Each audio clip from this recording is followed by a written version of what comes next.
So we're back with another video analysis. Today we have Emil from Mexico who is actually competing on the IJF circuit. I believe it's in Brazil in 2019. But let's go ahead and hop into the video here.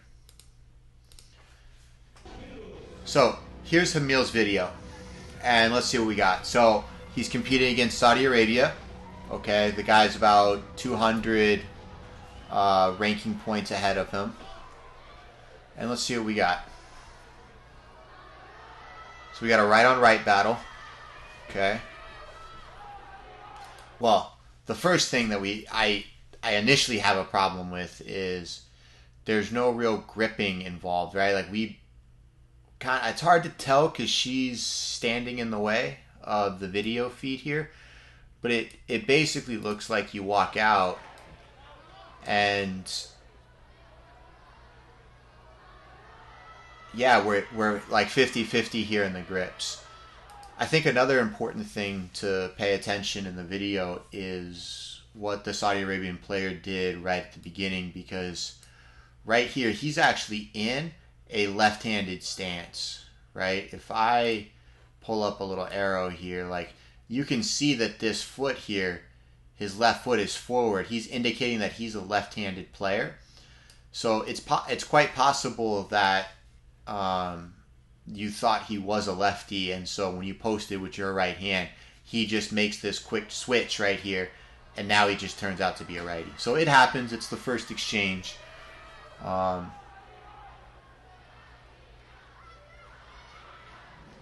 do we got here?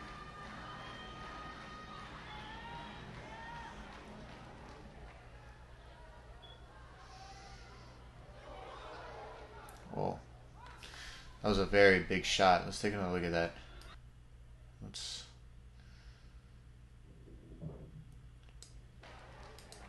So right here, your stance is square. Like I know it's square because if I back this up a little bit and we watch this play out, you can see that player using that right hand on the collar to pull your leg forward, and he's able to just get across.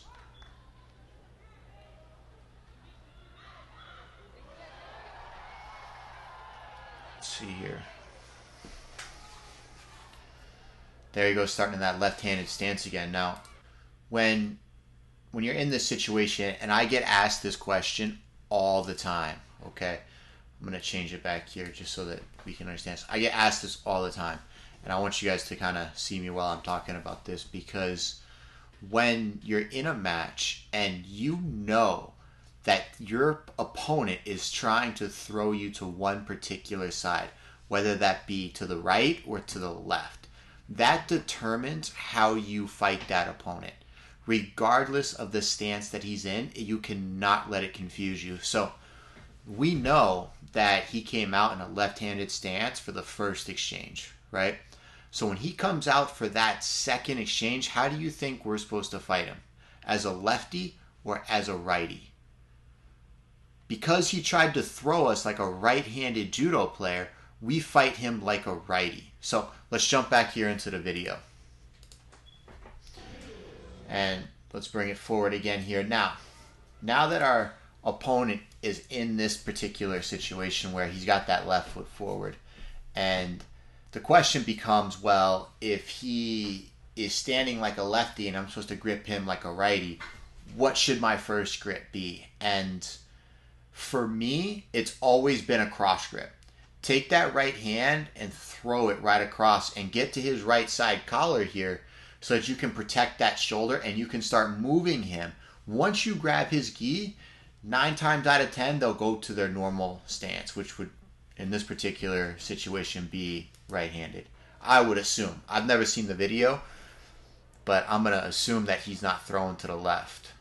I'm okay with the drop sode off the grip. There's nothing wrong with that.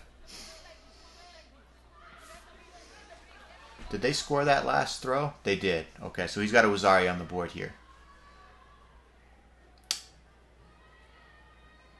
Good foot sweep. Oh, so that was interesting. That was actually like a left sumi.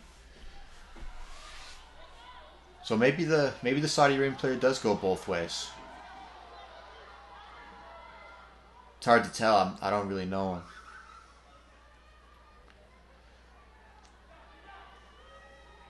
him. You can't let him grab first. You can't be a reactionary type player here. Like you gotta step in and pressure him and engage him and make sure you're always circling to your left. As righties fighting righties, we always move to the left into the sleeve hand to make sure we control it, we kill it, and we put ourselves in a position that makes it really difficult for him to score. Standing in front of him, allowing him to use his length because he looks very long, especially in comparison to you. See, like we're standing in front of him. You've got to move to your left, and you got to get that right hand across, either posting with the left or cross gripping with the right to move him past you. You can't allow him to reach in with the left and then lunge at you, right, and then reach with that right hand to get that post.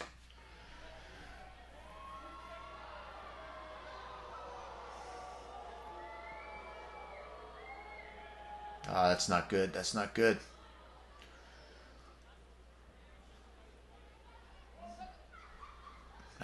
Triangles are stupid in judo. You can never finish them. The guy just picks you up. But an attack that you did earlier that, should have came into play back here, right, is that sode. And I tell a lot of young players this, right, that you have to make sure that you're grabbing your opponent in such a way that allows you to score. And every time you don't, there are missed opportunities. And the big one I'm seeing in this particular match is the hand, right? You're grabbing his hand, and unless your plan is to throw it and go, then it's a useless grip, because at some point, even if you're holding his hand, you have to let it go, and they're going to grab your gi anyways. So you're just better off getting into it just a little bit sooner and having the confidence to, really throw your opponent. And had you had that and you had grabbed the gi here, right here, you have that sleeve. Let me pull up a little arrow here. You have that sleeve here, right here, with this sleeve. It's pulled right into your hip. Like, you have it sucked in. If you were holding that sleeve, that drop sode that you hit earlier, you'd have dropped right in and thrown this guy. I'm positive he would have just gone over like a sack of potatoes here. But, instead, this hand, you're going hand to hand up here, and you can't hit that sode, right? Because you put your hand inside his hand, and it's just making it difficult for you.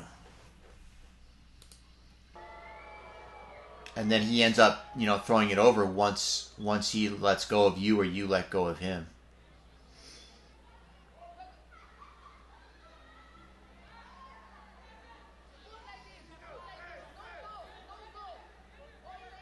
Let me get rid of this arrow up here.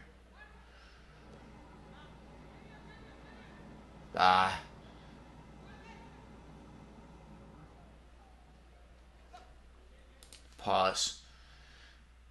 I like that you're trying to attack off the grip. I like it. But you have to understand, there's a right time and a wrong time to do it. And a little bit of patience, even though you're losing, it can go so far, right? If we back this up just a little bit, right here,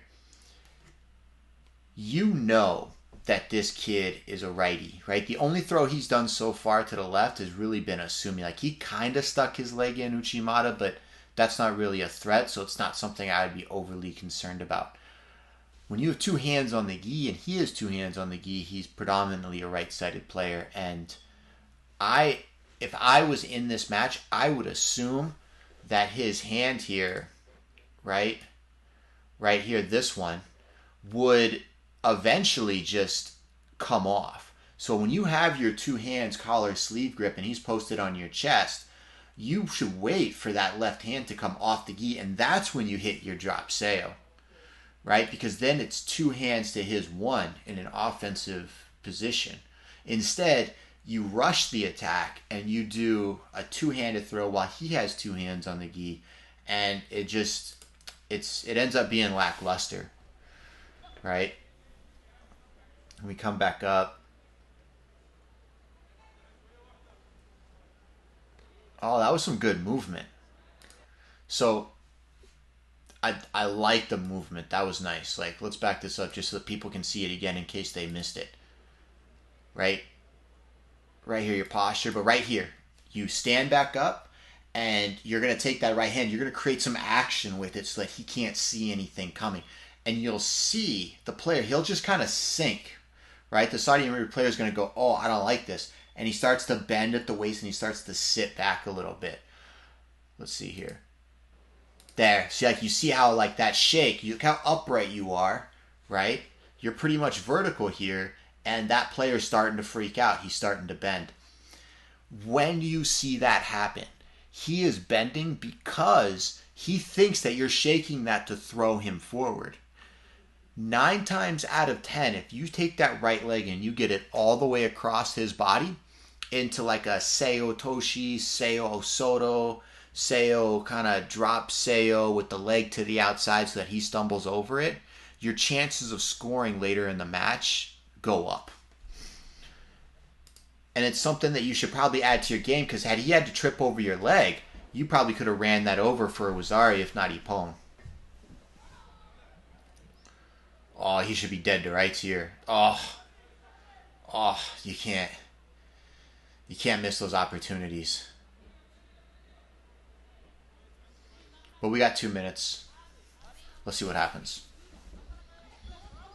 I mean, you could throw this kid, in my opinion.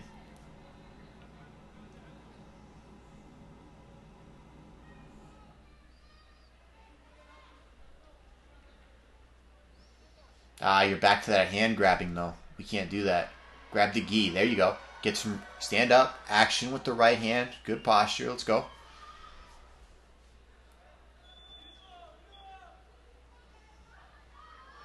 You can't just let the clock eat away, man. You're 2 minutes in. You're down by Wazari. There's no Shidos on the board. You're not going to win this on penalties. You got to throw this guy. No, don't do that.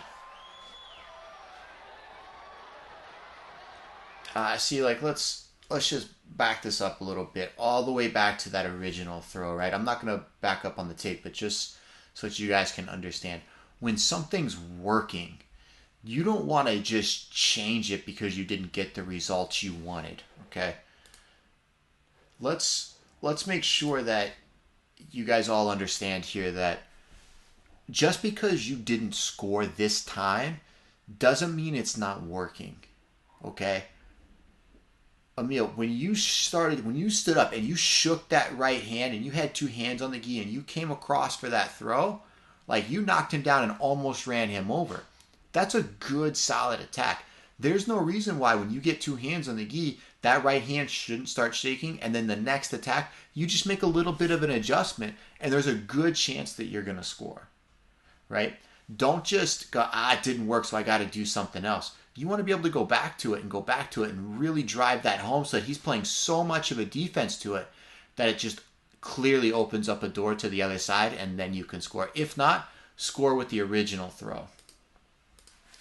So let's go back here into this video and let's put it back. So here's where we kind of left off, where you had 2 hands and we're just not using it. And now you're in a position, right, where if I'm the Saudi Arabia player and I'm here, right, I'm going to stall you out. Like, I'll use my feet, but I'm going to keep that left hand. I'm going to jam it down. I'm going to shake. I'm going to kick your feet. And I'm going to try to kill 30 seconds off that clock, because that's worth a Shido to me. In a competitive setting, right? Yeah, he might as well stand there. Oh, it looks like we lost the scoreboard in the background. At this point, right, you've been walking around here for, I want to say like 20, almost 30 seconds. Like, we could probably back up the tape, but you got to get out of the situation, man. Like, you're down by a Wazari. You can't let 40 seconds just go. You need your attacks to be 1, 2, 3, 4. They should be like no more than 10 seconds apart, right? You've really got to burn this guy. It's worth it in this particular scenario. If you feel like you can't throw, take a Shido. That would be my best advice right here, because this guy is just going to let the clock just dwindle away, right? Do a bad drop seo, do a bad tomonagi, do a bad fireman, do a bad anything to get to the ground so that ref has to say mate, take the shido, because you're going to lose by the score. The shido is completely irrelevant, but you can't just walk around here and get stuck. I think a lot of players are afraid of looking bad, even though it's tactically makes sense to just, get out of the situation. And then she shidos you for it. That's strange. That's okay. It doesn't matter.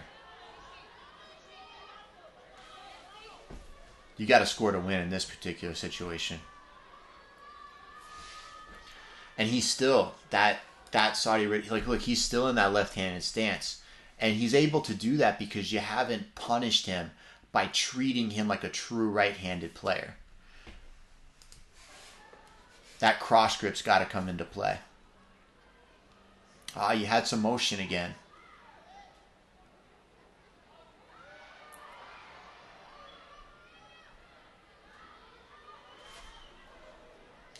I'm going to back this up and I want to watch that exchange again. Let's fast forward this. Okay, let's watch this exchange again. Let's see here.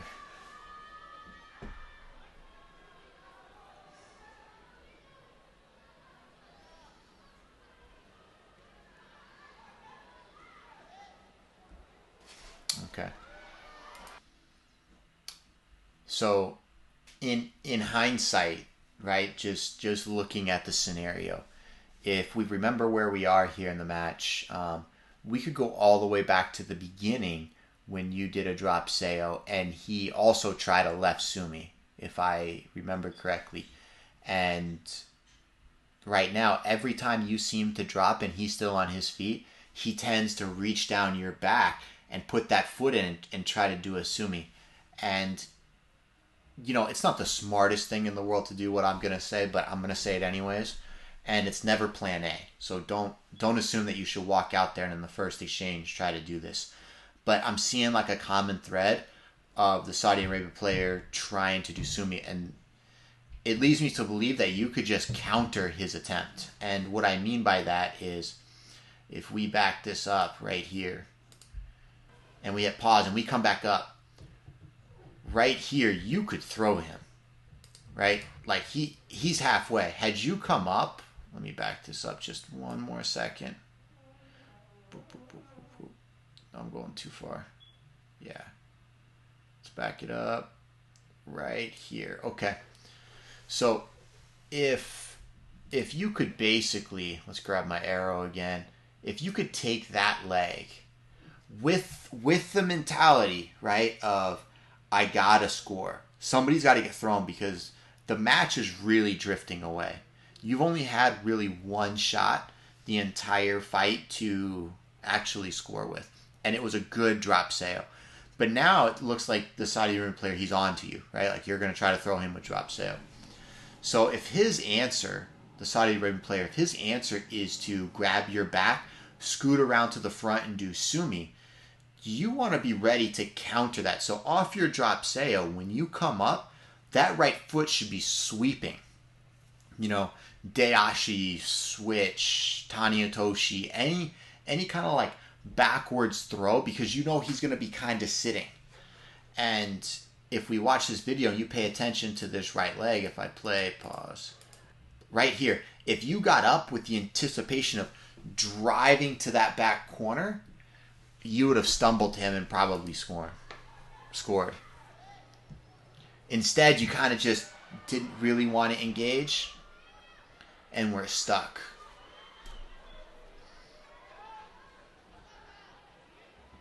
Get that leg to the outside and throw him. Oh, man.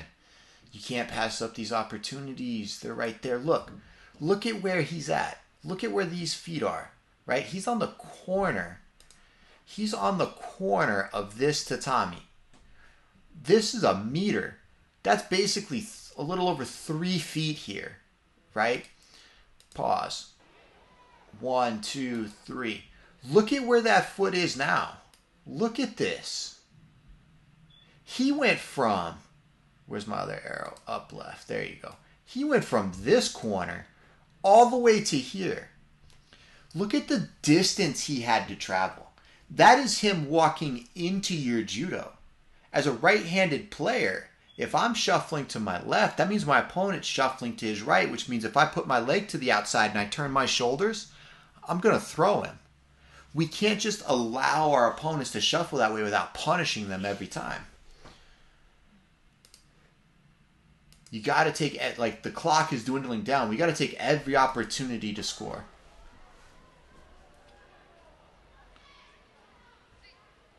Ah, man.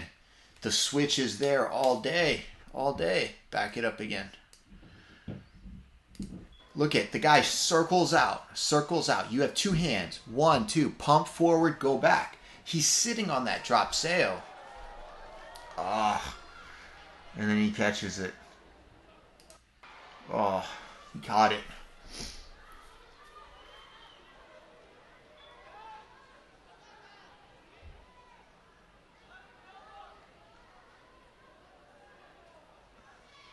Oh, right there.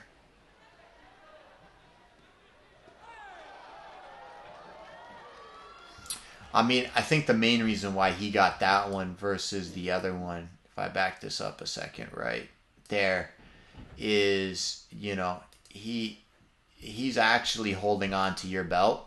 So he has that leverage to just yank your hips right up and over. But, you know, it's not, this has nothing to do with whose judo is better than who. It's just, it's more of, you know, making sure you apply the judo you do have in the right way. And that's kind of what I'm seeing, you know, as I watch this match.